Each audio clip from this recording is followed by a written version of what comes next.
The first time that I did a desert journey, I'd been really busy in the doing in the 6 months beforehand, doing a lot of things for church and work, and getting quite stressed and I guess almost burnt out by lots of the different things that I was doing.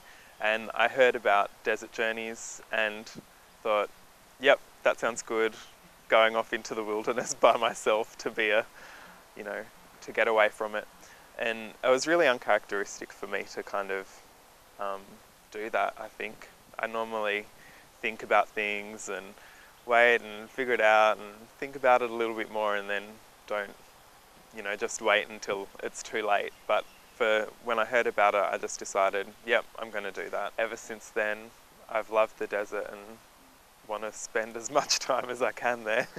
I was completely blown away about how safe it felt for me to be in the desert. I was kind of expecting there to be a few little challenges about, being in the desert with no plumbing for a few weeks, and that just wasn't even an issue after the first few days. To roll out your swag and have your little pack there and know that that's all that you need to survive, it was just such a feeling of safety, and it was a complete shock to me that it was that easy. The one that's had the most impact is the one in 2006 when we, with Don Rowlands, visited the eastern edge of the Simpson Desert, and he showed us the Dreamtime stories, how these stories in fact describe for me another way of living and being in the desert.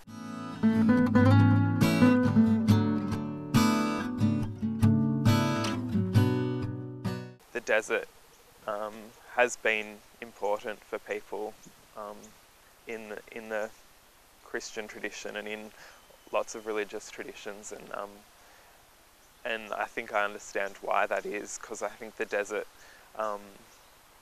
strips away all of the concepts and ideas and values that you can project onto life, and forces you to look at reality at how it is, and yourself, how you are, and God, how God is.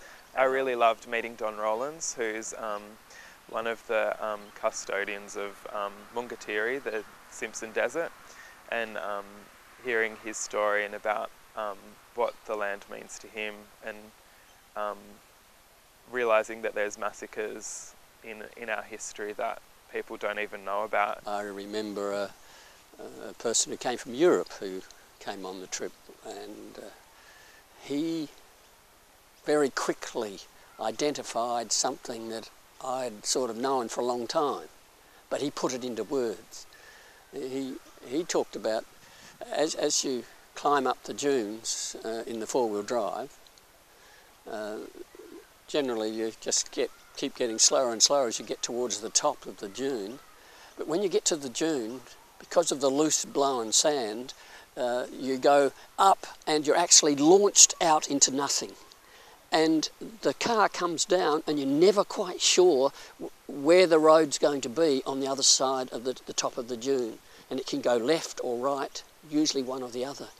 But it's that in-between moment when the past is gone, the future you're not sure of, and you're living in the moment. And he said that for him, the desert helped him do that. And I knew what he's saying was right.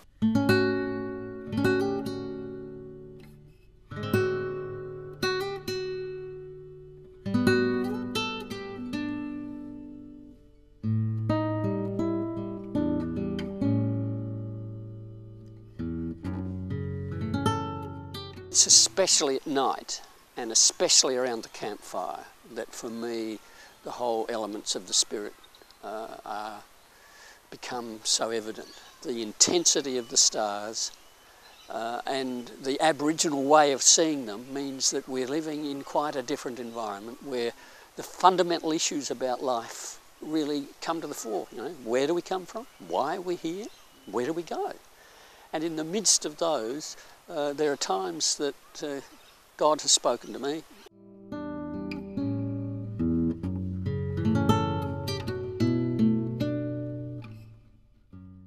I remember the people very well, and we'd never really met before, but we got to know each other really well, and we were all from different age groups, some older. We were probably the only kids, but we managed to get along really well and form a strong community. I've always loved the outback. It was a part of Australia, the Simpson Desert, or Mungatiri, that I'd never explored in any way, shape or form. The solitude ended up with me feeling the busyness, the loudness, the sounds of the desert, and that was a wonderful experience.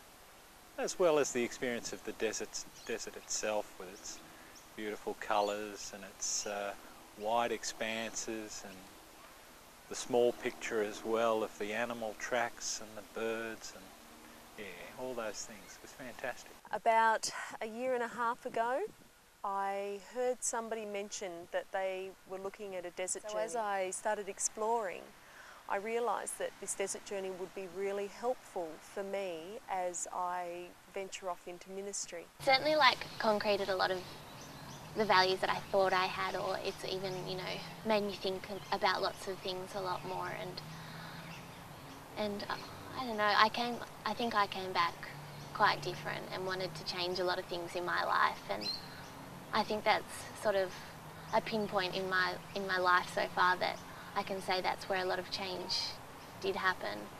Ever since then, I've loved the desert and want to spend as much time as I can there.